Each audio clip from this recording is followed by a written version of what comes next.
Hey guys, what's going on? Welcome back to your weekly episode of The Extraordinary Expletive. You got your boy J Dubs on the mic over here. Kenny G's on this side of the table, and today we're going to continue on with Metal Month. We left you last week with the early to mid 90s with bands like Pantera and Sepultura. So let's keep on going on. Yeah. Um, we talked a lot about thrash metal and the beginnings of some new genres that we didn't really touch on last week, so that's like kind of what I wanted to say. There's a lot of stuff that happened in the late 80s, early 90s that really, like you said it best last week, it really splintered off from there, and a lot of new genres came, and death metal was one of them. It was way heavier. Yeah, we didn't really touch like the first wave of death metal. You had bands like Merciful Fate, Venom. Like Morbid Angel. They were like what, Morbid 85? Angel was the second wave. Okay. Morbid Angel, Cannibal Corpse, those were like the second wave. And actually, where we left off with like the mid '90s, that was never death metal kind of peaked. I want to say, Yeah. because Morbid Angel had the I forgot what the album was, but Morbid Angel had the best-selling death metal album of all time. It sold over like 100,000 copies. A lot was because they were on MTV a lot on shows like Beavis and Butthead. There was a music video that they showed. It was a Morbid Angel music video, and they just that was one of the most recurring music videos they showed on Beavis and Butthead. Was like, yeah, we're going to make fun of this video. Nice. And then even Cannibal Corpse peaked around that time because they were in Ace Ventura with Hammer Smash Face. Yeah. When he's at the concert. Yeah, he's at the concert and he goes in. Yeah, He's flipping out in the pit. but that was about the same time. That was kind of whenever death metal peaked, and it's kind of just fallen off ever since. I disagree with that.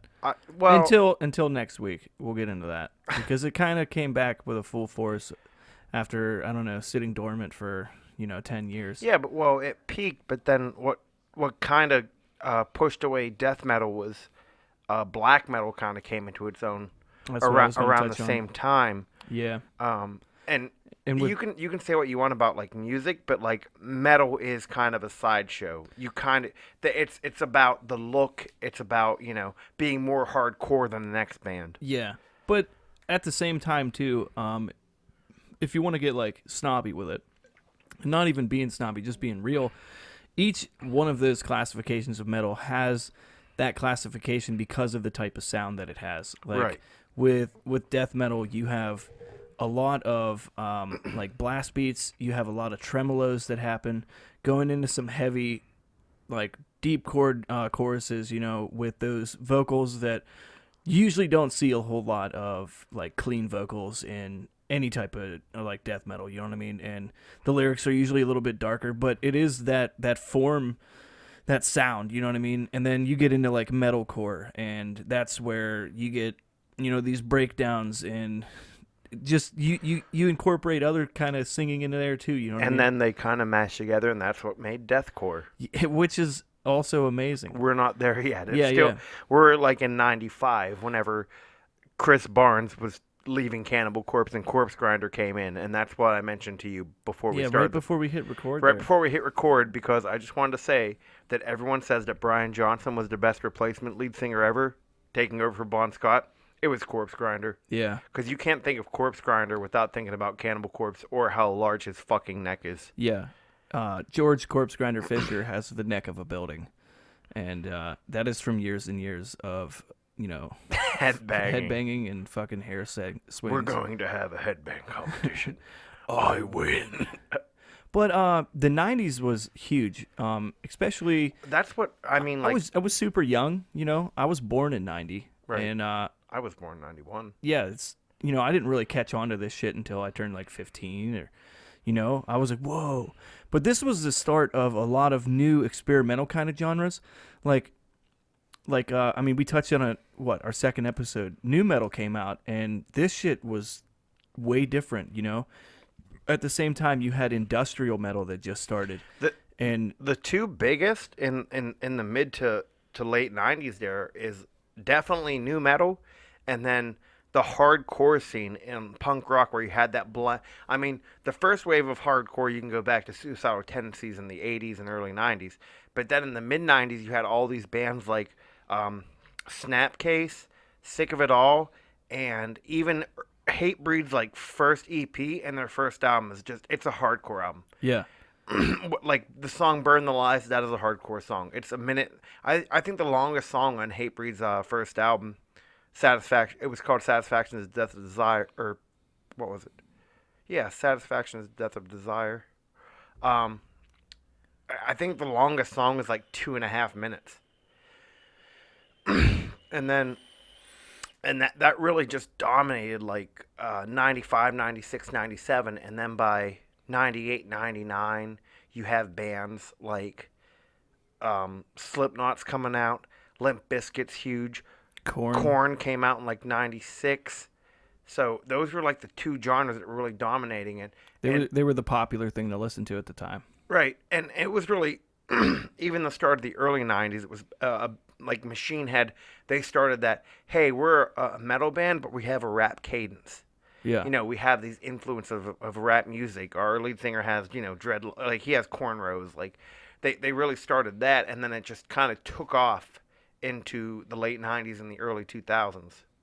Yeah, and then a lot of people picked up on that. That rap-esque kind of deal was really cool because it was neat to see metal mesh with that, and maybe that was another type of that retaliating bad boy thing. Is like, well, most people don't like rap.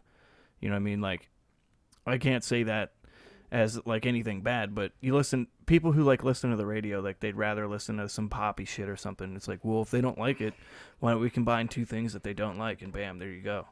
But it was huge, like you said, it took off. But at the same time, in the background, we seen a lot of, and I don't know if you can call them metal, but 9 Inch Nails, they really came out with... They were really Trent that Reznor. industrial scene. Yeah, that industrial music started. And I would say, like, for industrial metal, like one of the bands that really ring in my head, may not for you so much, but Static X. They Static had X. such a sound that this is the point where, aside from your normal electric guitars and electric basses and stuff, that you actually started to experiment with them being more electronic noises. You know what I mean? Yeah. Where you had even look at Limp Bizkit and Korn. Like, you had actual DJs making music. You know what I mean? And adding to the song. And industrial was, I don't know, really, really different. Marilyn Manson, for instance, he blew the fuck up in the 90s, and he had that gothic kind of industrial side, And it's kind of the same thing too with like people who blamed, they were like, oh yeah, my metal still had that edge to it. It had like that darkness to it where people were like, metal's the cause of this, metal's the cause of that. Because in the 80s you had people blaming Slayer for, kids killing themselves. And then in the fucking goats dying and shit. And then in the 90s you had people blaming Marilyn Manson for the Columbine shooting. Yeah. And Which was a big deal. And he was like, you know what, if somebody asked me what I'd say to those kids, I would just listen to them because nobody else did. And I'm like, man, that's right at the heartstrings, man. That's a lot of people who play metal aren't retarded or Satan worshiping people. They're literally like good dudes. No, I'm pretty sure Tom I is Catholic and goes to church every fucking Sunday, and he's the lead singer of Slayer. Yeah. It's like, where does that come from? I don't know. He's like, it's just don't act. Don't worry about it. Yeah, don't worry about it, man. The other huge... The goat wasn't real. The other big industrial metal band, though, I think would be Fear Factory. Yes. Fear Factory's... Whenever I think of industrial metal, if I think of industrial, like just that genre of music, I think of 9 Inch Nails. If I think of industrial metal, I'm going straight toward Fear Factory. Yeah. Yeah, they were, I don't know, very, very influential, too. I know we use that word a lot, but that's like, I don't know, shit that really made other bands take off. Yeah, because, it's one of those things. It's like they're not so popular, but like you listen to other metal bands, you're like, hey, who do you listen to? They're like Fear Factory. Oh, dude, Fear Factory. Or I mean, the most influential one though, I would have to say would probably be Faith No More. Yeah, we touched on that last week. Faith No More isn't really that popular, but if you listen to a lot of bands, they're like, yo, Faith No More. Like Monkey from Korn was saying. I was on a trip to Mississippi. I had to drive down to Mississippi and back, and fucking, I was like, I came into work years ago when I You worked. said this last week. Yeah. Did I? Yeah. Oh. I have it Yeah. recorded. Well, yeah. I told the story last week, so just listen to last week's episode and you understand. But I mean, for me, Angel Dust was the best $2.50 I've ever spent in an FYE in my life. Oh, at FYE, huh? Yeah, they had fucking. Sure, it wasn't some back alley you're buying that Angel Dust from. No, it was back whenever there used to be an FYE in the mall here, and they had like the, buy two get one half off or whatever. So I was going through like the CD rack. I was going through the low tub. I'm like, I'm gonna buy this. I'm like, oh, Faith No More's Angel Dust. This All right. looks exciting. Yeah. Yeah, I agree. There's a lot of bands that aren't super popular that become a mainstream influence to a lot of the bands that you listen to Meshuggah nowadays. too is another big one. And we didn't really touch on them a lot, but because they were late 80s, like 85, 87. They were late 80s, but I don't think they really peaked until like the 2000s. Yeah. And I think as every year goes on, they become more and more popular. Yes. One person I am going to mention too is Devin Townsend. Yes. And when he started out, now this guy is a fucking legend. Most people who listen to metal know who Devi is. And he started playing guitar for Steve Vai in the band Vai, and that's how, he got his kick and his start.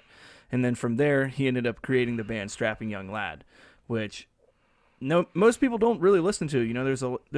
It was Devi before he was DTP, which is Devin Townsend Project, which he also made Devin Townsend Band, and then which is now Devin Townsend Project. But speaking of Meshuggah and his song, what is it, War, or Planet of the Apes, rather, excuse me, he says, and in his chorus in the song, he says, and we all like to rip off Meshuggah.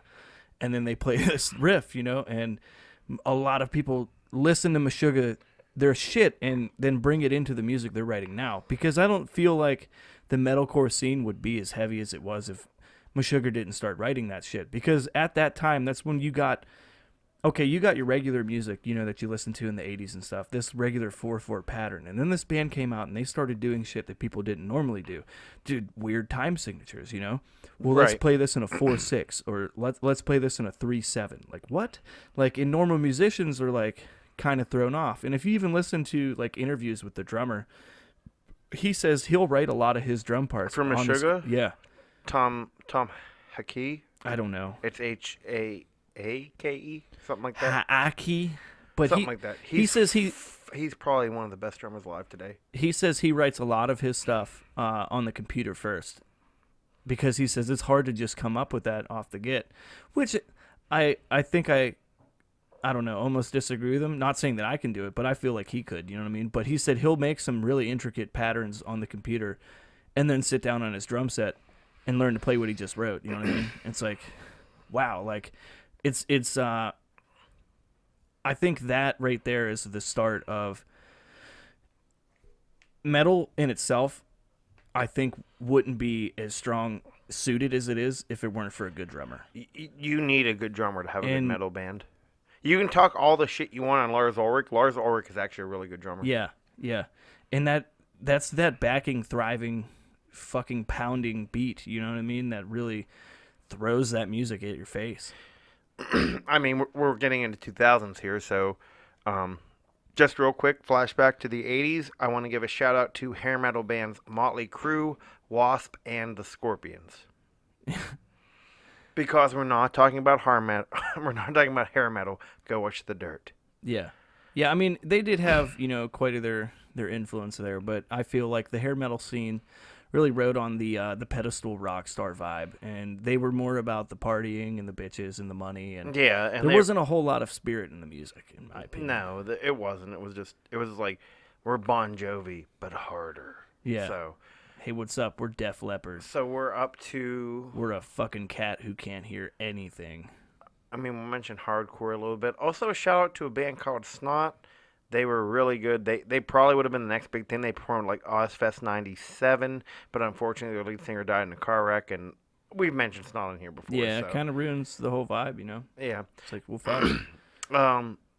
Getting in the 2000s is whenever you start really having this bleeding of what is metal and what is hard rock. Yeah. So Disturbed comes around. Yes. is Disturbed a metal band or are they a hard rock band? In my personal opinion, I would consider them a hard rock band. They do have Is it some because metal. they got the radio play, or I think so. I think that's what really killed it for me. Now- However, their later albums too, they got so mellow. There was not really a lot of metal aspects to them whatsoever. so is Slipknot still metal? Yeah. Have you listened to Slipknot's new album? I haven't listened to the Go new listen album. to it and tell me that they're not, because you're wrong. I just remember, well, with Volume 3, they really kind of mellowed out. Yeah, but they Volume still had 3, but then they kind of kicked back, and then Chapter 4, they kind of mellowed out too, but then they started kicking back on the Gray Chapter. I just remember the negative one. That one, I was like, wow, that's a throwback fucking Slipknot song. yeah. They started Then- to become more Stone Sour, and Stone Sour started to become more Slipknot. Yeah, but the new album, I know this is off topic, but reminds me so hardcore of Iowa. It's That was killer. See, I'm a big fan of Volume 3. Yeah, same. And I really enjoyed that album because for two examples, Danger, Keep Away, and Circle. It was the first time you heard that band play a slow song, Right. and there was so much emotion wrapped up in that, and I was just like, holy shit. And I don't know, go back to the title album. Well, in I mean, that makes 2001. you feel, too, whenever you're listening to, like, Danger, Keep Away, and he's just like, we do feel alone. You're Yeah. like, wow, that tugs at me. Yeah, dude, I like get these that. guys have feelings too. You know, they might be these big ass Well, fucking. even Vermilion Part 2 is off of, Yeah, that was slow. You're right. yeah, Vermilion was, like, more heavy, but then, like, Vermilion Part 2 is, like, about unrequited love and, like, suicide and shit. And Yeah. it just, when you actually listen to the song, it really gets at you, you know? Yeah. And this is a band going along with the stage show deal. I'm sure everybody knows who Slipknot is, but if you do not, these guys came out wearing fucking prison jumpsuits and masks. And there's what, 9 of them when they came out? There's still 9 of them. They just, Yeah. they've that's gone nuts. through different members. That's- Well, And you got a lot of not your norm of musical instruments. For Right. instance, one of them is a fucking keg that somebody plays with a they baseball have bat. well, they have 2 percussionists and a fucking drummer. I saw them live in 2015, and everything everyone told me about made the show. It was a kind of a letdown for me because everyone's like, "It's the craziest fucking show you'll ever be in," because I've had people that were like, "Yeah, I saw them in Ozfest 2003," and Corey Taylor. You know, when they played Spit It Out, he said, everyone get on the ground. But he wasn't telling you, he was demanding you that you have to get on the fucking ground. You did not have an option. You were going to get the fuck down because he would call out people individually. He's like, motherfucker over there, get the fuck down. But like whenever I saw him, I'm at First Niagara, or what is it, Key Bank now? Star Lake, Pittsburgh Post-Gazette Pavilion, what the fuck ever it is now in Pittsburgh. You have like 50,000 people and like, you know, people aren't getting down. I got down. Yeah. I actually had a friend who saw Slipknot at the Cellar in Austintown.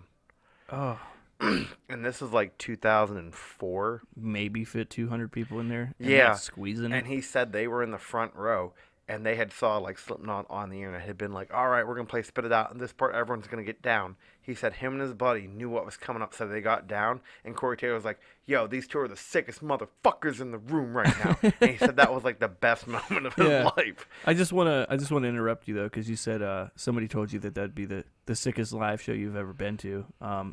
Obviously, those guys have never gone to see ICP. I'm kidding. I'm I kidding. don't want to go see ICP because I just want to be sprayed with Fago, motherfucker. Oh my god. Oh, have we ever talked about real motherfucking feelings on the soup on this before? No. Oh my god. We should. There But- was Go ahead. Go ahead. y- I was gonna say we're trailing off here, but so you got Slipknot, which we could talk about for a good while because I've listened to quite a lot of their music. But you said Disturbed came out, and that at the same time you had bands like Disturbed, Mudvayne, and Mudvayne was their an, first album was LD50 was so heavy, Yeah, and oh my so God. weird. Death Blooms, like this is another band that really did those Nothing weird to time Gain. signatures. Like it didn't go with you. It's hard to keep up with. Well, their that bass, kind of drum their beat, bass you know? is so fucking good. Well, Mudvayne. I don't know what happened. They got lighter and I feel like okay, same with Disturbed. Like they did have quite a lot of heavy stuff, But A lot of people hate Disturbed too. I kind of do. Like, how many Genesis songs are you gonna cover, dudes? Just stop. You know? Yeah, but do you really hate like if you just go back to The Sickness, when The Sickness came out, everyone loved The Sickness when Yeah. it came out. Yeah, I actually went to the local haunted house here at Gould Mansion, and they had this thing called the R.I.P.. Shocker. Yeah.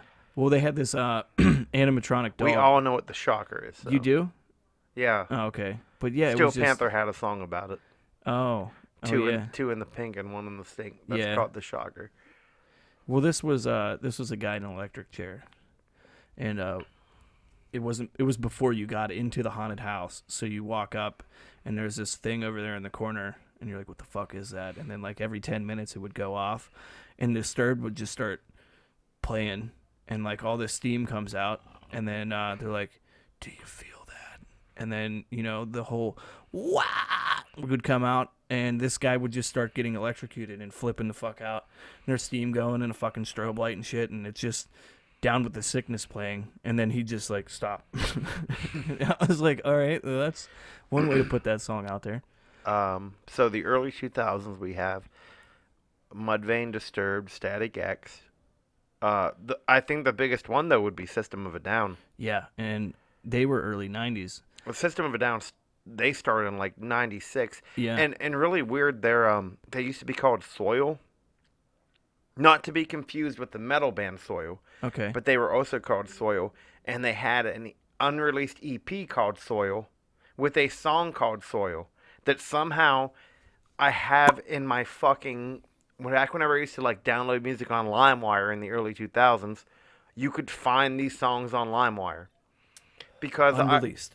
Yeah. They've unreleased. I'm like, how are they unreleased if I have one? Yeah, they were obviously fucking released. I'm getting it right now. Well, because the only reason I know that is because I bought their first album, and I was like, where's the song Soil? I thought this was on. They have like an EP, and I had to look it up and actually found out that it was like, yeah, they had a few unreleased songs like under this name. But their first album came out in like 98 or 99, but they really hit it big with Toxicity. Yeah. Oh, yeah. Everybody knows the history of that guy's city. You know what I mean? But this was a band before Toxicity. If you go back and listen to it, and even now, like one of the reasons why I stopped listening to Serge Tarkstan so much is his political agenda really flooded his music. It's all about the Armenian genocide. They just want the world to recognize that it was a genocide. Yeah, yeah. It's been over 100 years, and Turkey's still like, yeah, we didn't do that. I'm like, so just like all those millions of people died like overnight, like, and that's really what it is. They did get too political. I think they really alienate themselves, because I know a lot of people that listen to like Rage Against the Machine, and they're like, yeah, it's cool, but then like after a while you just get tired of it. I'm like, yeah, like once Hypnotize came out, okay, like BYOB was a really good song, and it had a good message, and I'm like, cool, but then every other song on that album had that same fucking message, and you're like, all right, dude, like the horse is dead, quit whipping it. Well, Mesmerize and Hypnotize were like, it was like a double album. Yeah. But they came out a year apart, and they were actually, the other one we haven't touched on was around the same time as whenever Avenged Sevenfold became huge. Yes. And if we're talking, early 2000s, there's a lot that came out. This is probably one of my favorite times, because so many bands that are fucking huge now got their start at this time. We're talking early 2000s, like 2003, 2005. This is when Mastodon first came around, and I got to see them play on the side stage at what was the name of their first album? It had the fucking unicorn, or was it a horse? I don't know. It had the fucking horse on it, and they had tell March you. of the Fire Ants was like that one song I heard on Take Action Volume 4, which was like Anthony Green's like anti-suicide like compilation album, where he just got different bands, songs from different bands on them. Well, I know I said this story before, but yeah, I seen them on side stage, and I was like, dude, who the fuck are these guys? And now like Mastodon's like a home name. You know what I mean? Like, who Mastodon is, of course. But this is a big time for a lot of stuff. Like, I know we briefly touched on it last week. It was Remission. Okay. Well, this is when you had a lot of the black metal drive that came out, and starting with bands like Cradle of Filth, which we touched on briefly last week, but then coming into the early 2000s, you had a lot of Norwegian death metal bands. Heaven Shall Burn, Caliban. You had bands like Demu Borgir, and these are all like really like black metal driven forward bands that are outside of the US, all coming from Europe. And it's like I don't know, that influence over there was like black metal hit and they're like, dude, this is it, and everybody fucking did it. There's a post that says most Norwegian forest rangers biggest job is rescuing metal bands who take photos in the woods because they get lost. And that's what it is. I don't know. This is where you first their started to logos see. just look like a That's what I pile was just of about to sticks. say. Yeah, this is when you first started to see those fucking Slam logos come out, where you can't even read them. It's like, what is this? Oh, dude, this is Cradle of Filth. How'd you read that? Right here's a C. It's like all you got to do is just like get a hedge trimmer, and then you just cut out each letter, and that's what it says. But this you saw a lot more of the solos that you've seen in the late 80s and the early 90s than you really seen with bands like Limp Bizkit with Korn. You didn't really see like that epic guitar playing skill, and then when the black metal came out or really drove forward, like you got a lot of your heavy music and your heavy riffs, but then you had these guys just shredding the fuck out of guitars too. You know what I mean? But I think what a lot of people too, black metal too, was like the corpse paint. Yes. The corpse paint and the spikes and shit, because, like I said, black metal kind of killed death metal in the 90s, because death metal was like, hey, there's that guy in like a fucking Slayer t-shirt and some cargo shorts with some long hair, and then over here's this guy in fucking leather with spikes and corpse paint. He's doing the same thing, but he's heavier because look at him. Metal's like an image thing. Yeah, it is. That's why I talked last week about, do people really ride that Satan vibe? You know what I mean? There's times where I've posted my own shit. I'm like, yo, like, this is metal as fuck. Hail Satan. Like, you know what I mean? Behemoth just came out with, well, I shouldn't say just came out with it. It was a few years ago. There was the album The Satanist, and that was a really fucking good album. Periphery just came out with Hail Stan. And when you look at it, it looks like it says Hail Satan at first. I even looked at it. I was like, what? I was like, hell yeah, that's a sweet Hail Stan. I was like, who the fuck? But it's funny. Like, it's a play. Let's go back to the we're still in the early to mid 2000s, and that was whenever you had a lot of bands too, like All That Remains. Yes. Was big. In Flames. In Flames, Shadows Fall. Shadows Fall. Actually, Phil from All That Remains was originally the founder of Shadows Fall, but then they had creative differences, so he left and made All That Remains. Oh, I had no idea. Yeah, the first album, Phil was the lead singer, but then they didn't really mesh, so they were like, okay, we're gonna break up. We're gonna need a lead singer. But yeah, he Shadows Fall was one of those bands too that was on Shadows. This is also like the Guitar Hero era. Yes. So you had these bands on Guitar Hero that got big because they were on Guitar Hero. Like Shadows Fall was one of them. The Light the Blinds was on there, and then Lamb of God was another one. Yeah. And Lamb of God to this day is just still top of the line. They were one of the bands that when they first hit the scene, most of the metal kids didn't know what to do. Like, what the fuck is this? Yeah, they were Burn the Priest, and then and they didn't really become big until Ashes of the Wake. And Ashes of the Wake is like one of the best guitar albums. If you just listen to the guitar, you're like, wow, that guy's fucking just making that thing cry. Yeah. And they did, like I said, a whole lot of different time signatures that you don't normally see. Same with their drummer, man, which they just parted ways with. Sad to say, but isn't he sick or something? Yeah. Well, no, he got in a motorcycle accident. Oh yeah, and okay. He's going through physical therapy and stuff. Chris Adler, and but you listen to his drum fills and shit, dude, and you're like, holy fuck, Mm-hmm. That's what you crank up in your fucking car, All those guys are just a bunch of southern rednecks too. That's all it is. And they even have the song Redneck. It's so amazing. I think Ghost Walking is one of my favorite songs by them. Oh, I love that song. It's sweet as fuck. Starts out all acoustic and then even just go wow. Straight to the Sun into Desolation. Like, it's two different songs, but you have to listen to them as one. Yeah, they bleed in. They just bleed into each other. Yeah. And it's fucking great. That whole album was really good. Yeah. Because Ghost Walking was like the third track. Mm-hmm. And they had like the anime music video. I never seen the music video. It's like an anime. Okay.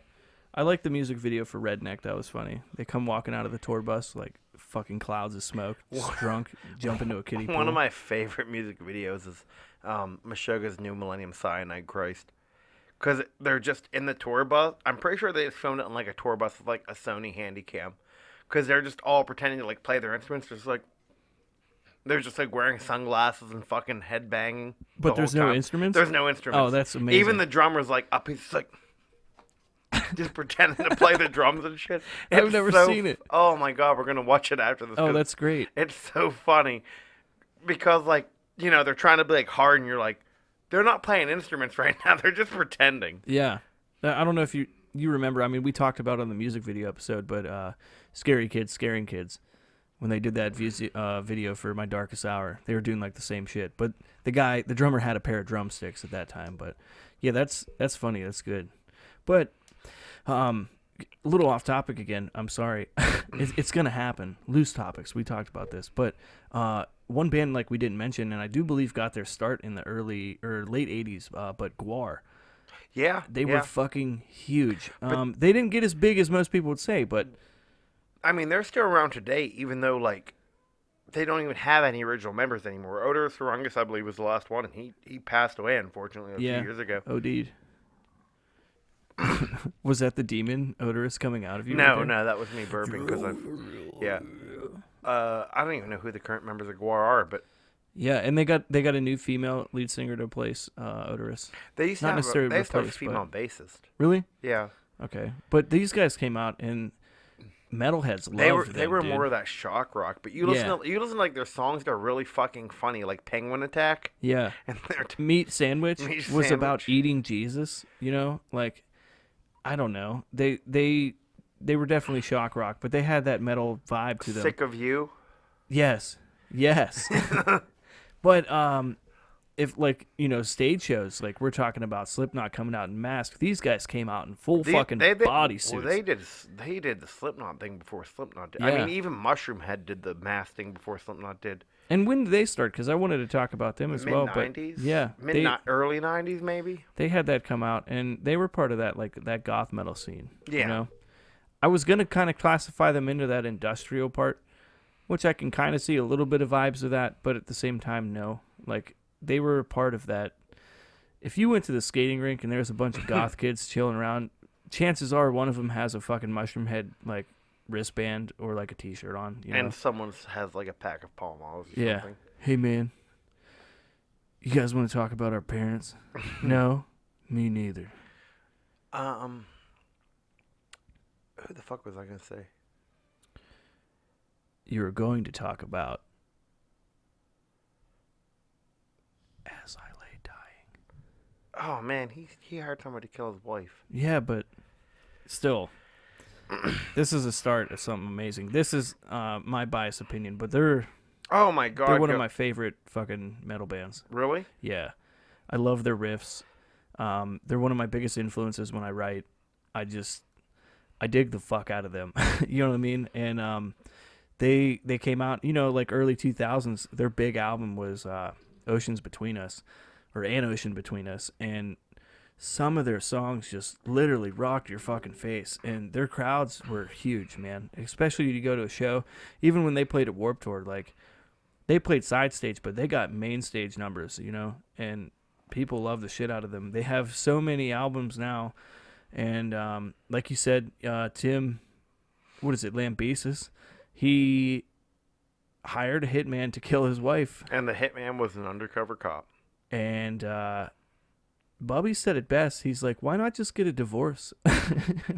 But, they broke up. And this is years down the road now. This happened. Well, we're talking... Probably on like 4 or 5 years. Well, it was probably like 5 years ago. Well, yeah, because, I mean, he did his time and shit, you know what I mean? But we're talking like almost into like 2010s. Or, yeah, I'd say it's in the 10 area. But he, once he was in jail, they split off and they made the band Woven War. which was kind of the same concept, but you didn't have Tim Lambesis screaming. You know, you had regular clean vocals, and once they came back together, I never thought it'd happen, but now the evolution of this band is fucking nuts because they have this good mix of clean choruses with Tim screaming over top of them, and it just adds to that emotional effect, you know what I mean? And I don't know. They have some solos for sure, but one of the most, I don't know, like solid, technically fast bands I like to listen to. Like, try to play one of their riffs off the start, and you're like, okay, I can play, like Confined, but or Condemned rather, and that's like one of my favorites. But you go to start that out, and it sounds so simple until you start doing the finger work, and I was like, whoa, and I got it down. But it was slow as shit, so I tried to play with the song, and I was like, Jesus Christ, they're playing like 3 times as fast as what I just got it at. You know what I mean? Right. And I don't know. They're fucking naturals, man. They're great. And I love them. I'm glad they started. That's why I love the early 2000s. Now, if we go back to 2005, though, which, shout out to all the other bands around that same time, like Texas Hippie Coalition. Well, they came out about 2007. Those guys were fucking awesome live. I don't think they got big till later, though. They didn't. Well, it was about 2008, 2009 they got big. Okay. Because they had Pissed Off and Mad About It, which is a great fucking song. But they were so fun to see live because fucking the lead singer comes out with a bottle of Jack Daniels. He's like, Big Daddy had to be up before 1 o'clock today. So ain't nobody gonna have a good time because Big Daddy gonna be up. I'm like, alright, you're cool. He's like, I'm getting drunk. But Yeah. 2005 also saw Gojira released their first album, From Mars to Sirius. Yes. And that is the heaviest matter of the universe. That is one of the fucking best metal albums I've ever heard. That opening track, Ocean Planet, just fucking smacks you in the face. Yes. I can't.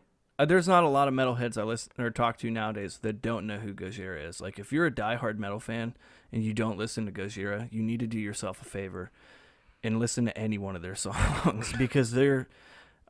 Kenny and I will often go to the bar, and I will just turn on Gojira to get all the old people to leave. Like, it's Magma, their last album, I bought it the week it came out, and it was a lot softer than a bunch of their stuff, but that was also because their mom died. The lead singer and the drummer of the band, their brothers, and their mother had died while they were recording the album, so you can really feel that. But if you listen to like an album like The Way of All Flesh, yeah, or From Mars to Sirius, which again is one of the best metal albums I've ever heard in my life. And this is a band that they sing about shit that most metal bands don't sing about. They have a fucking song called Global Warming. They have a song called Toxic Garbage Island where literally the last minute and a half he's screaming plastic bag in the sea. Like, he's talking about pollution. This is a metal band who everybody fucking shuns on. This is a metal band that's like, hey, will you guys, like, not be a piece of shit and don't litter? Yeah. Like, I don't know. I was so amazed. Another song on The Way of All Flesh, Esoteric Surgery. It is about astral projection and healing your mental and soul state and then coming back into your body. I was like, what the fuck? What kind of lyric is that? I was like, this is fucking cool. Like, that's what really interested me about them. I was like, wow. And then you have the complex shit like The Art of Dying, where it's like, okay, we're going to do some Mongolian throat singing for a while, and then we're just going to do like some some little bit of drumming, and then we're going to like bleed it in. We're going to bleed into like some like electronics, and then we're going to like get into the actual drums, which, by the way, that song has the craziest fucking drumming I've ever heard in my fucking life. And it's 9 minutes long. But it doesn't feel like 9 No, minutes. not at all. It's one of those songs that you hear, you're like, yeah, this is like a 4-minute song, and 15 minutes later, you're like, wow, that was 20 minutes long. Yeah, that's fucking crazy. But that band, they're French, if I'm not mistaken. Mm-hmm. And I don't know, man. They hit the mark, dude. They still to this every day I listen to like at least one Gojira song, but they were so structurally sound. I tell my wife every time it comes on, but the song what is it, Resurgence, and it's off of The Link. At like the very ending, okay, they do their whole song and then they come in with this breakdown. And this is what I'm talking about when I say like weird time signatures. These are bands that are coming up there. Well, no, that like the Art of Dying. Whenever I said like the drumming for that, Yeah. every time I listen to that song, I try and figure out what time signature he's doing, and I'm pretty sure he's just fucking randomly hitting the snare because I cannot figure it out for the life of me. It's not even that because I'm like, okay, that's a 2. No, that's a 4. What the fuck is he doing? Because drumming is all about patterns. You have your patterns, and with that song, I can't figure out what the fuck he's doing. Yeah. Well, I do believe it's Resurgence. If I'm mistaken, we'll find the song. But the very end of it. And by the way, the intro for that song is like 2 minutes long. You don't even realize it. Yeah, it just blows by They're you. just like there's like okay, here's some throat singing, and then we're gonna do like the. And then just comes in heavier than fuck. But going on to what I was saying, the very end of it is just like this.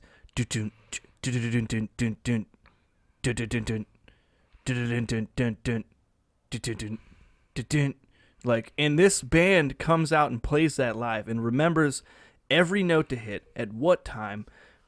It's like you said, it's almost like a random fucking pattern. Yeah, like there is no. It's random, but I've seen them play like the Art of Dying live, and I'm like, he's doing the same thing he did in the studio version. How the fuck does he know when to fucking do that? Yeah, it's almost like they're doing an improv rhythm beat, but dude, no, they're solid as fuck.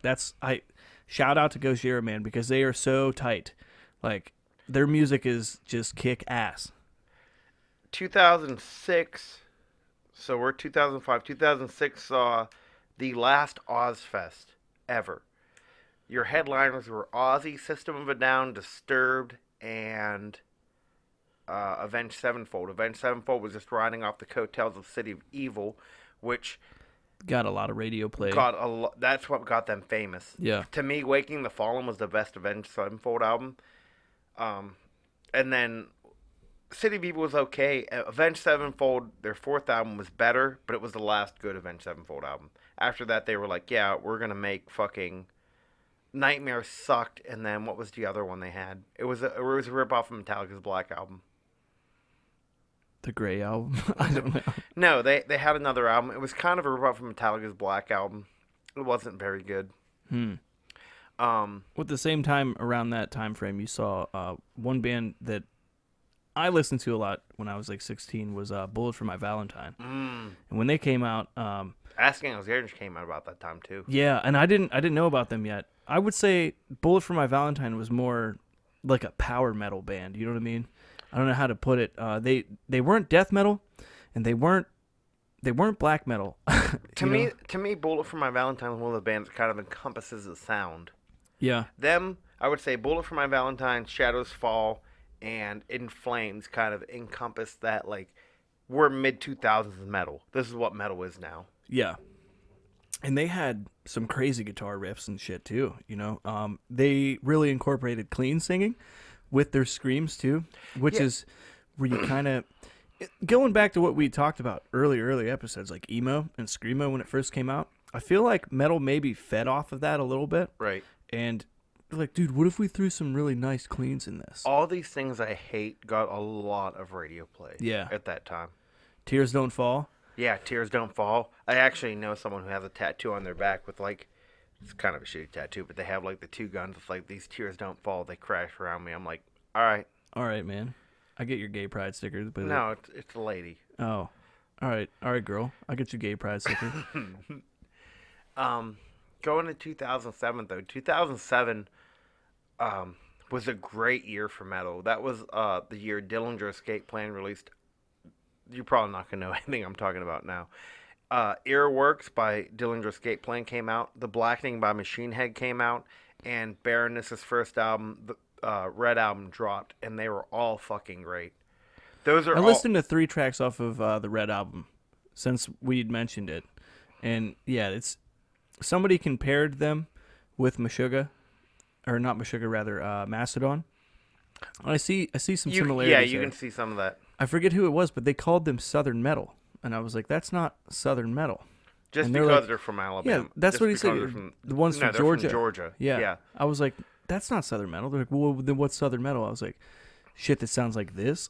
And then I showed him some songs. He's like, oh, okay, yeah, I know what you're talking about. But The Blackening for me was one of like the albums that really it led me down my heavy metal path. Like I didn't start listening. I started in college listening to like all these great metal albums, and that was one of them that I listened to probably fucking. I listened to the whole way through probably 8 or 9 times, and I'm like, this is fucking phenomenal. Every song on the album is like 7 minutes long, but you would never know it, and they just all blend together perfectly. And Machine Head is one of those bands that like their first few albums, take them or leave them. They're not that great. You get to Through the Ashes of Empire, pretty good, but take it or leave it. The Blackening and then 2011's Unto the Locust, they're fucking phenomenal. And then since then they've had like 3 albums, take them or leave them. They blew their load in the middle of their career. Yeah. At least they kept fucking afterwards, you know what I mean? And then Dillinger Escape Plan was one of those bands that just, they got better with every album they did. And to the point, like 2016, they come out with Desolation, and they're like, yeah, we're going to do a tour and then we're done because, you know, we're tired of Playing music. Well, they were just, I mean, they were their own roadies. Yeah. And they even talked about, like, in an interview, they basically confessed to, like, they never practiced together. They were just like, yeah, we'll, like, play, and then, like, he'll do his drum part, and, like, we'll just get together and be like, all right, this is good. And that's how they practiced. But, for a band like that, though, that's really so much talent. Fucking crazy, because Yeah. they're just like, all right, we're just going to do all this crazy shit. And Dillinger Escape Plan is one of those bands that you can listen to 50 times, and you'll be like, I have no idea what the fuck is going on. The 51st time, you're like, this band's fucking phenomenal. Holy shit, they're so good. Hey, friend, listen to this. And then he'll listen to it like 70 times and be like, I don't know what the fuck is going on. Yeah, Jay Rhodes showed me them. I was like, whoa. Because he wanted to catch them when they came back for that tour. Oh, yeah, it was 2016. Yeah. Yeah, they actually opened up for the Misfits at Riot Fest. What? I think they were one of the, or I don't remember if they were playing at Riot Fest. You know, they were. They played at Riot Fest, and then they did one of the side, like, they went to a bar afterwards and played. That's weird. And fucking, but the lead singer now, he's in a band with the guitarist from Mastodon called Killer Be Killed, which is like a super group. I forget who else is in it. Okay. So they're actually pretty good. You should probably check them out. I should. There's a new supergroup coming out, and I can't remember their name. Is it Super Joint Ritual? Maybe. That was fucking Phil and Salma's other band. Oh, no. The lead singer of Pantera. I can't remember their name, but it's Javier from Animals as Leaders, Randy Blythe, and 2 other big metal names. Randy Blythe killed a man. Did you ever No, he didn't. Well, I mean... Let's talk about that. Most people may not know that. I mean, technically... Can I get one of those? Technically, he did. I like you. No, he didn't. He threw him off the stage and he fucking cracked his head. That's how he got out of jail. Because once they looked at the film from a different angle, it was a security guard that hit the guy off the stage, not Randy Blythe. But from the first angle that they looked at, it looked like Randy went, fuck out of here, bro. And, yeah, the guy broke his neck and died. I mean, that's a shame, though. Like, back in the day, like in the 90's and the early 2000's, like, for concerts, like, you even look at Nirvana, not a metal band at all, but like people would just run up on the stage and fucking go crazy and then jump into the crowd. Yeah, you don't see that. You don't do that anymore because back in 2003, a dude jumped on stage and fucking shot Dimebag Darrell 6 times over in Columbus. And everybody's like, oh, cool. Oh, my God. Yeah, and I mean, that's such a shame because Dimebag Darrell was such a cool, like, everything I ever read about Dimebag Darrell, everyone said he was a good person. And I know people don't talk bad about the dead, but even whenever he was alive, you don't hear people talking shit about Dimebag Darrell. No, this is, this might strike you as fascinating here, but there is actually a good song that Nickelback wrote. Was it about Dimebag Darrell? Yeah, Side of a Bullet. Now, they're not really a metal band, but that was a really heavy song that they wrote. But it was a tribute to Dimebag, and it was about the guy going crazy and running up on stage and shooting him. And I've always said, no matter who it is, it can be any band in the world, there is one song by them you will like. Yeah. I think Maroon 5 is trash. Their first album song is about Jane I own because there's a few songs in there I really like. Yeah. Sound like, a game. Yeah, I mean, I could get down to moves like Jagger. It's okay. I got to have a couple drinks, but you hit me with a dance floor with a spinny disco ball, bro, I'm getting it. I think thing something about the two was like me and this girl I used to fuck around with. That was like her favorite band. So I was like, I'll listen to this band because I like you. Okay, they're not bad, but I probably would never listen to them without that. Um, the Blackening, which I was talking about, Machine Head, they do have a song called "Anesthetics of Hate," which is also about Dimebag Darrell because there was like a Christian magazine where some guy talked about how he was. It was like a Christian magazine or a newspaper or something, and this guy talked about how like that guy shooting Dimebag Darrell to death was a good thing because Dimebag Darrell was a piece of shit because metal was this devil music or whatever. So Anesthetics of Hate was about that. Ooh, that's deep. Yeah. And well, the song's about that, and it's like, because I think the article was called Anesthetics of Hate, and then Rob Flynn from Machine Head, he's screaming in the song, he's like, I hope you fucking die. Yeah. Like, that's something that kind of, I don't know, makes me mad. I think Anesthetics of Hate was actually in Guitar Hero. I don't remember it. The last one I played was 3, though, so. Or maybe it was Rock Band. It was like Rock Band 2 or some shit. It was okay. But one band that we didn't mention, though, too, and I feel like we should have around the industrial scene conversation, but Rammstein. They were really big. They got really big. They were one of those bands that you didn't really stay for the music. You stayed for the fucking stage show they were going to have. Yeah. He's going to come out in like a fucking mech suit with flamethrowers and be like yes. 50 feet in the fucking air. They got a lot of play on like movies. For instance, the movie Triple X with Vin Diesel. They came out and they played Fire Fry, I do believe. The German translation is open fire, meaning they stood a bunch of people up in a line and just shot them. And I don't know exactly what the song is about, but I don't know about you, but this is one band I could say it's the first metal band I ever listened to that was not English. You know what I mean? Yeah. I've listened to Du Hast, like the German version, and they made an American version as well. But I feel like Du Hast is like one of those songs like Baby Don't Hurt Me, where just like just nodding your head. You hate me. Yeah. You have to. Oh God. But in the movie Triple X, much like Cannibal Corpse, they actually played in the movie in the very beginning. The very first 10 minutes of the show, they walk into a Rammstein concert, and he walks out, and he's got this fucking gas mask on that he like lights 2 sides with, and just like spits a bunch of gasoline and all kinds of fucking fire in the air and shit. Now, this was like a crazy rumor I'd heard, and obviously not true, but it's like the Marilyn Manson getting his ribs removed to suck his own dick kind of quote. Which, by the way, how did everyone know about that? I don't whenever know. The internet didn't exist yet. Yeah, but it's like every fucking middle school kid knew that. You were like in 4th grade, and you found that out, and you're like... Do you guys know Marilyn Manson? Yeah. Did you know he removed 2 of his lower ribs so he could suck his own cock? Yeah, I heard that. That's crazy. And how did you know? There was no fucking internet. How much do you think that cost? I don't know, because if it's only like a few $1,000, I'd be down to try it. Yeah. Well, that's one thing that you have to lead yourself to believe or think about. If you could suck your own dick, would it feel like you were getting your dick sucked or like you were sucking dick? Both. Yeah. And what do you do when you finish? You probably just keep going at it because you're like, wow, this feels pretty good. Yeah, this is kind of gay. All right, I'm into it. But one of the crazy rumors I heard about Rammstein is somebody like... Oh, they like killed a man on stage. And they ate him. Yeah, they ate a man on stage or some shit. Ah, man, there's no way that's real because they would never play music again. Like... Oh, jeez. I have to return some DVDs. Maybe with a lot of money, Yeah, go ahead. But that was a crazy rumor I'd heard. And if you can think about that...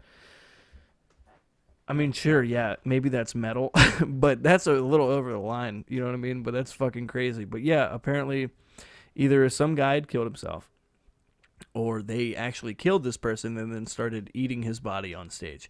Now, going back to the Gwar thing that we talked about, they had a lot of crazy stage shows, shit like that, but they were all dolls or, like animatronic shit.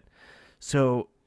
it's hard to say, exactly. I've never actually Googled it and looked into it, But it's something you guys might find interesting to do a little research on your own and see exactly what happened, because I still don't know to this date.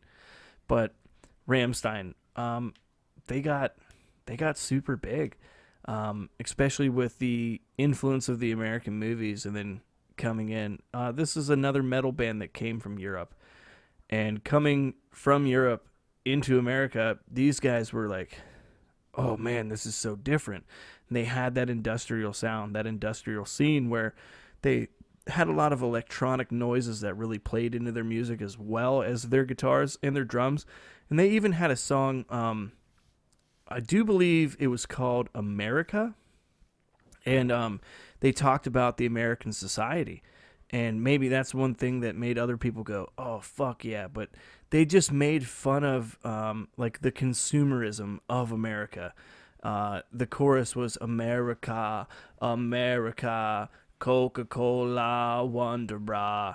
And they were just talking about, like I said, the consuming fact of the American people. Like, they would rather go and buy a Coca-Cola and buy a Wonder Bra just because of necessity. You know what I mean? They also say, like, Mickey Mouse sometimes war. Like, sometimes you have war. It was crazy to think about. And the whole music video, too, is just like them. They're in, like, the space shuttle and they go to the moon and they're, like, playing an American flag. It's weird, but I don't know. It was different. It was cool. If you listen to their later albums, talking about weird music videos, they have a video called Man Dragon Man.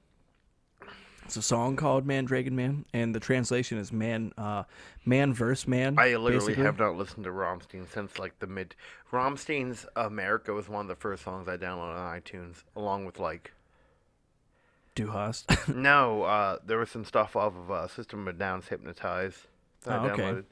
Well, in the music video for Man Dragon Man, they're all standing on this pedestal, and they're in this white room, and they're butt-ass naked.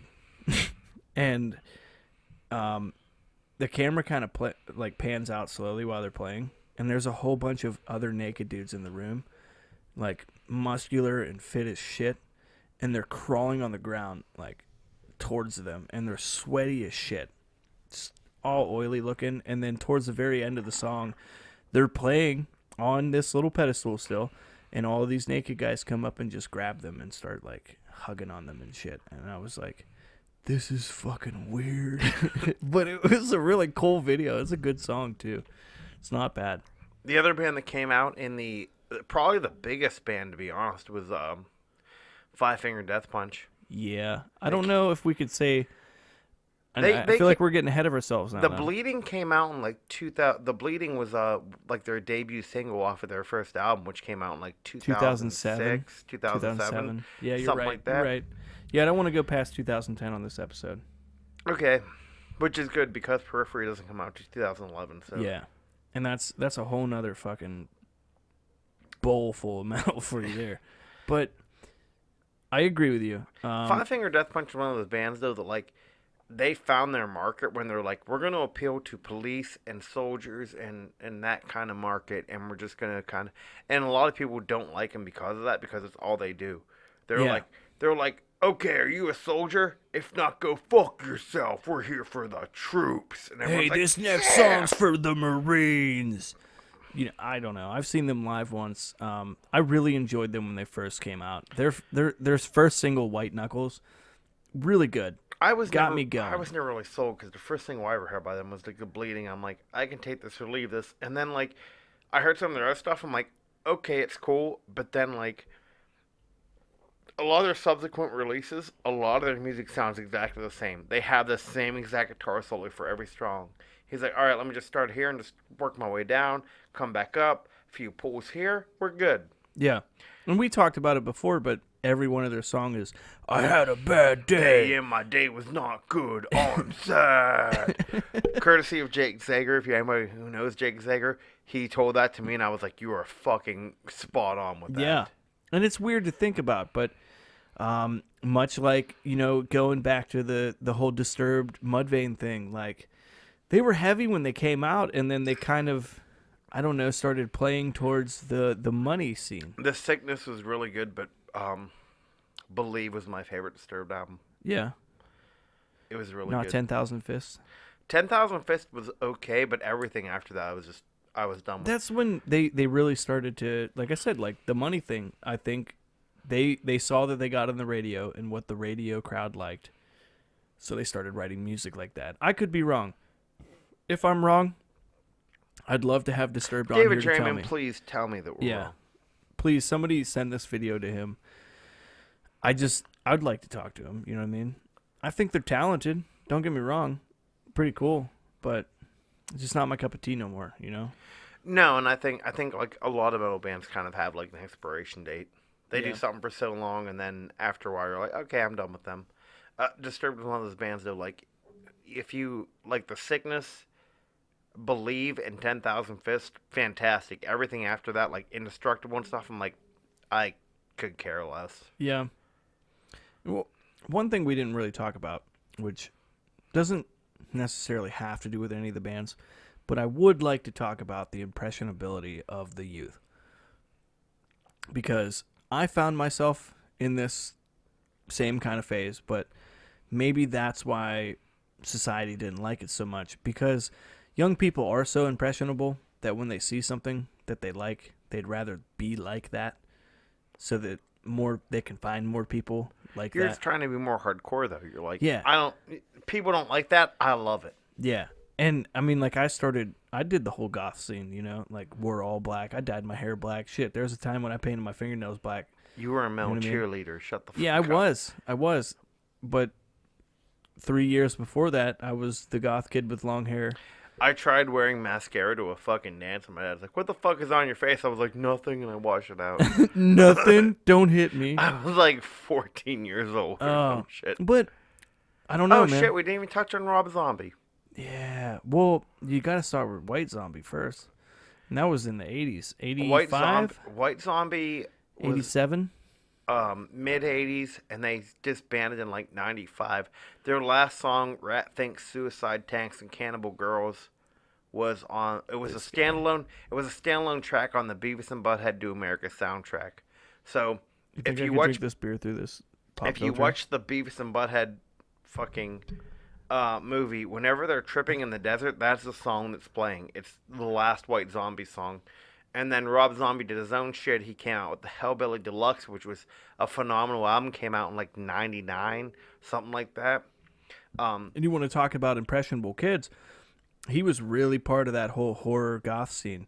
In my opinion, Rob Zombie is the Misfits of metal. Like, he even made his own horror movies and shit. His horror movies kind of suck, though. You're not wrong. I didn't watch the new Halloween. The Halloween I take it back. I haven't seen all of his movies, but I've seen the Halloween movie. It was not good, but it doesn't live up to the original at all. House of a Thousand Corpses wasn't bad. It was cool. I like the song House of a Thousand Corpses. So does your mother. Oh, Jesus. I don't know if she really does. I asked TD about fucking listening to Rob Zombie. Oh, I thought you were going to say ask TD about fucking your mom. Wow. That's what I thought you were going to say. No. Because you're like, ask TD about fucking, and I was like, I got real into it for a second there. I was like, hey. The music video for Living Dead Girl was a tragedy. Have you seen the music video? Yeah. Okay. The music video is basically a retelling of the 1920 silent film, The Cabinet of Dr. Caligari, where Rob Zombie is Dr. Caligari. And then he has the monster and everything. Because Rob Zombie's huge into film. So he watched this movie, and he was like, I'm going to make a music video about that. And he made the music video. So I never knew that until I actually watched the movie, and I'm like, holy shit, this is Rob Zombie's music video. But 40 years earlier. But like 40 years? Like 80 years. Yeah, 1920s. Yeah, it was I think it was 1920. It was a German film. I'm like, wow, this is like a complete retelling of this movie. But Hellbilly Deluxe was just so fucking, it just came at you. And then I don't know one person that doesn't know Dragula. Exactly. Yeah. Everybody knows that song, man. If you're like, hey, what is it? Move through the witches and no, move through the Burn through the witches and wait. move through the ditches, dig through the ditches, and burn through the witches. Yeah, yeah. And they're like, Slam. on the back of my Dragula. Yeah, and it's like, is he singing about Dracula? No, he's singing about a type of car. Little fucking El Camino looking truck thing. And one of the last things I want to touch on is Bring Me the Horizon with Suicide Season. That was like the beginning of metalcore. Hold on, because there was somebody else I would also like to bring up. You just blew your fucking load right now. No. As soon as I said, let's touch on Bring Me the Horizon, you were like, oh. Because this is where it started, dude. This is the first pieces of the puzzle that you can pick up and see where the fuck it came from. Yeah, but when you hear fucking Chelsea Smile or fucking Diamonds Aren't Forever, oh my god, those things make you want to fucking punch a hole through the wall. Yeah, I honestly, I say this all the time. You guys may say it's fucked up, but I've never listened to a band that made me want to fucking just walk up and punch a baby in the face more. Like, Bring Me the Horizon? Yeah, did that for like you? if you listen, I mean, like that shit back then. Not now. Don't get me wrong. Some of the stuff Ollie does now, cool. But one of the bands too that should have been a lot bigger. They were huge when they came out, and they just faded away. Job for a Cowboy. I wanted to touch on them too, because this is another genre that started in this early 2000s. It really dissipated rather quickly. It was maybe popular for 2 to 3 years, but grindcore. Oh man, Grindcore was fucking weird. But Job for a Cowboy was part of that I don't scene. think they were quite grindcore. You kidding me? They were close. Name one lyric by them. Exactly. I don't know, dude. Grindcore came out, and these guys took metal to a different level. They're like, let's make it really weird. And, yeah, they did breathing in vocals with these breeze, and that's what everybody knows. Like, that's what it was. And you can sing like that, sure, but nobody's going to fucking understand that. You literally have to go through the lyrics and read them while the guy's singing. But they did these weird blast beats for no reason. Yeah, but like those guys weren't talented at all, though.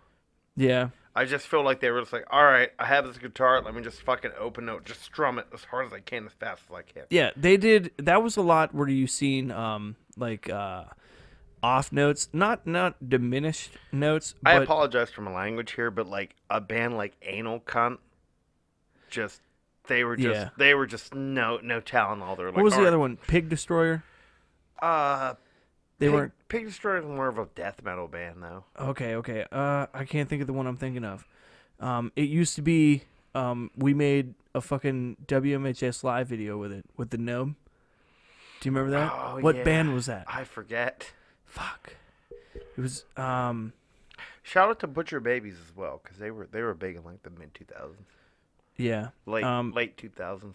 But if we're gonna talk, grindcore, this is also the time. Was that Kill Whitney Dead? They weren't a grindcore band, but Kill Whitney Dead came around at that time too.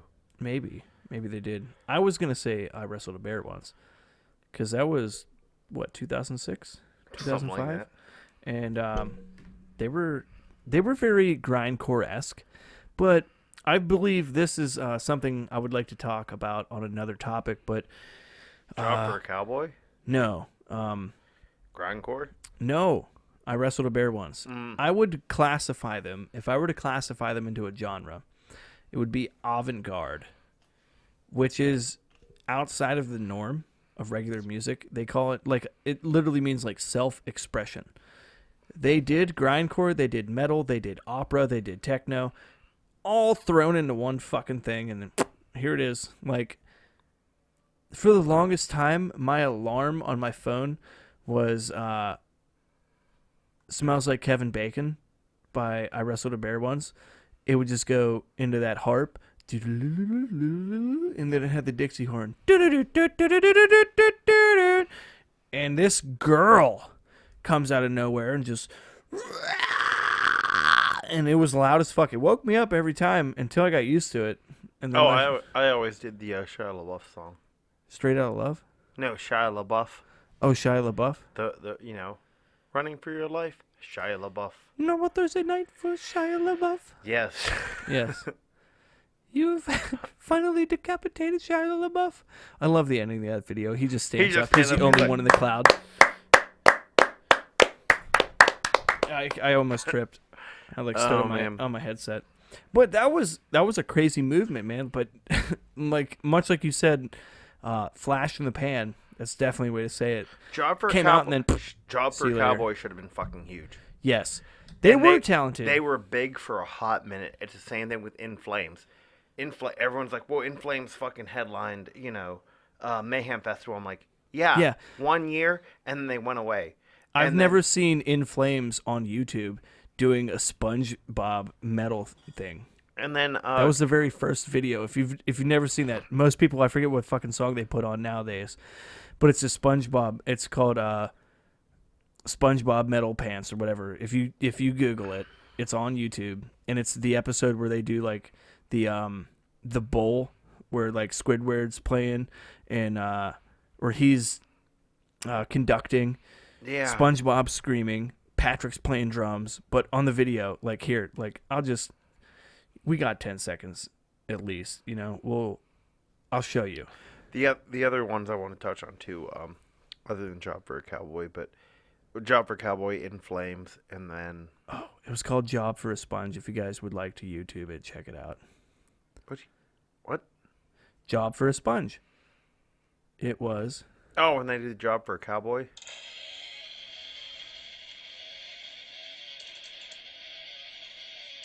I don't know what I'm watching right now. And this was the first video that this had came out. Somebody just thought this was a really good idea. And it works perfectly. It's hilarious. It looks like they're literally playing the whole thing. And it's hard for you to say that they're not talented. No, they are, but they just could have been so much bigger, but they just kind of flashed up and just went away. Yeah. Shame. Yeah, after, their second album, it was like, bye-bye. See you. Yeah. Sad to say. What were you just saying? I apologize. I forget now. I don't know. You said some other band you wanted to say. Because we were talking about, Flash in the Pan, like Non-Point was another one. I mean, they were like more of a hard rock band, but Non-Point, they had like a few songs that came and went. And well, we were talking about like the beginning of metalcore, and you'd mentioned Bring Me the Horizon, and one that's really huge is Suicide Silence. Suicide Silence, but then their lead singer died. Mitch died, yeah, but not till just recently. You know what I mean? But it was a few years ago. Yeah, but they started in 2005 or 2007. I think it was like 2007. They were one of the very first starts of. No, 2009. They were formed in 2002. Well, they didn't get big till like 2007. Yeah, they got the Revolver Golden God Award for Best New Talent in 2009. I have to find it at home, but I do have the fucking Metal Hammer edition where they named the best fucking metal albums of the 20th century.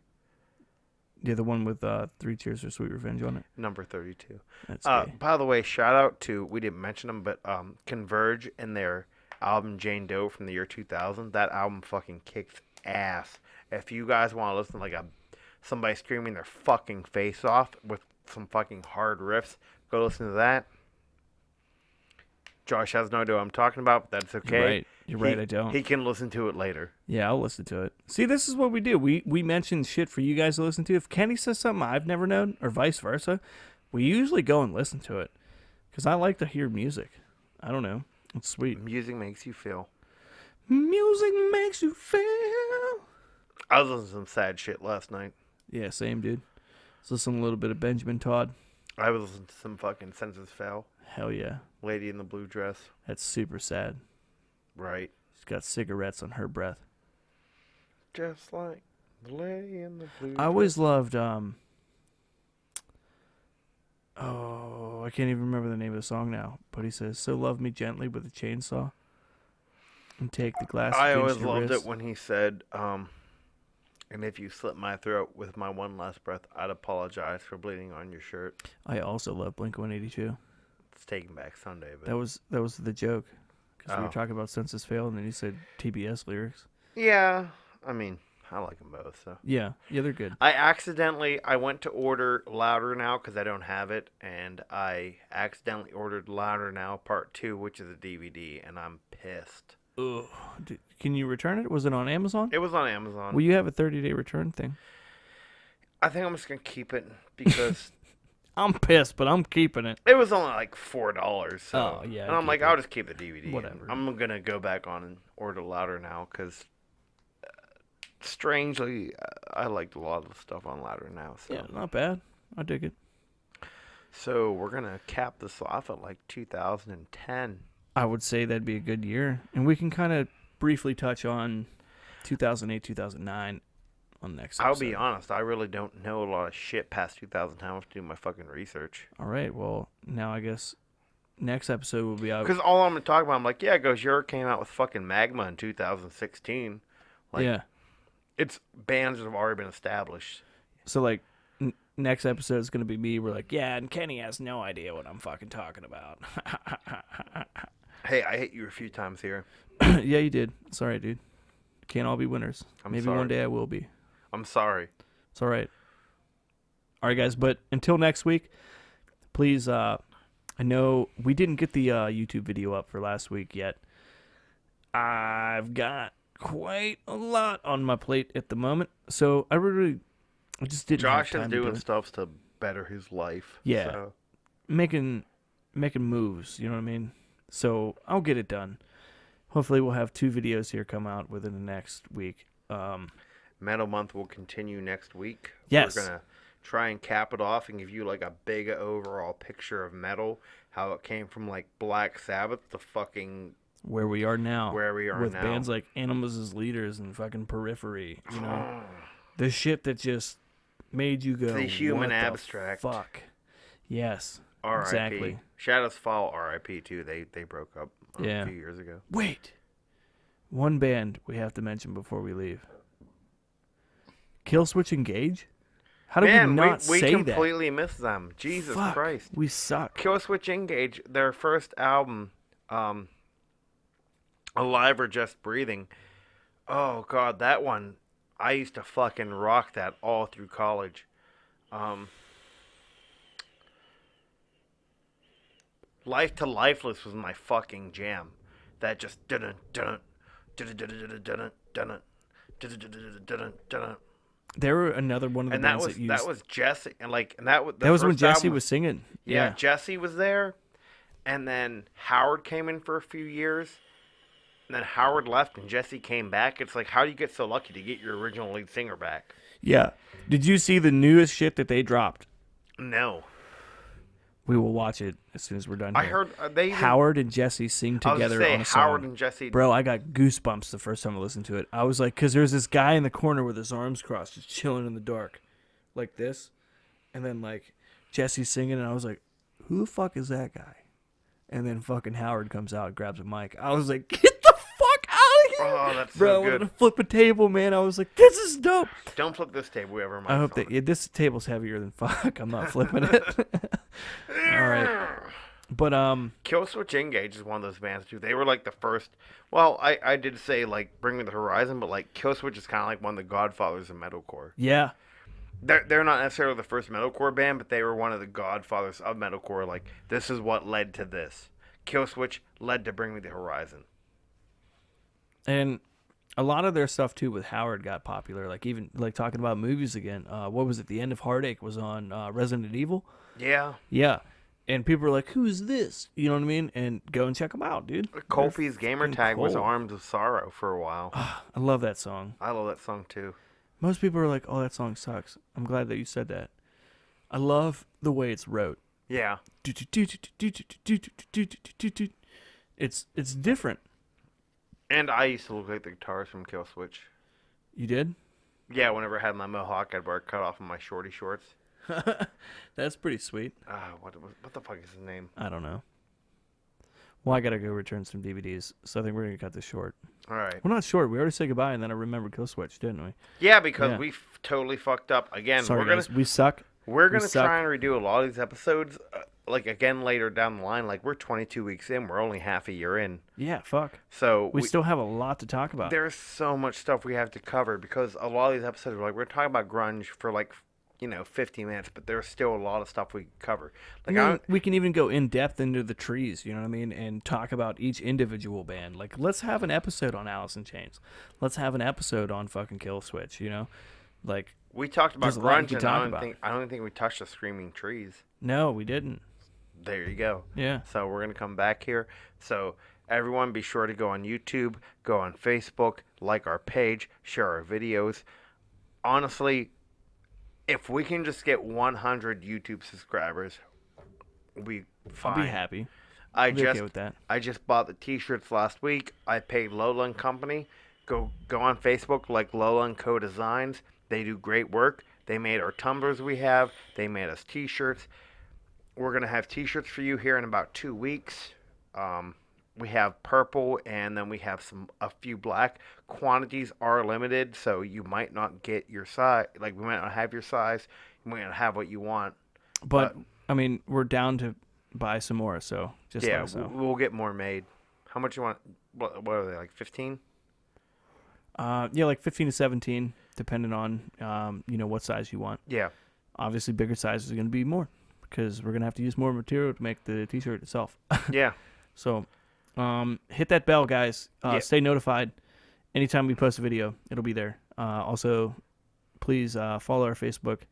Get a lot of people sharing our stuff, but they never like the page. And I love the shares, but if you like the page, that pumps my numbers up. Yeah, so just go like us, go like Lowland Co Designs, and go like Taylor Made Cupcakes, so she makes really fucking good cupcakes. Yeah. And go add Josh Kenny has on never Facebook. had them. And don't add me on Facebook. Add Kenny on Facebook. I have too many Facebook friends. Okay. All right, guys. Till next week. Deuces. Peace. Yeah.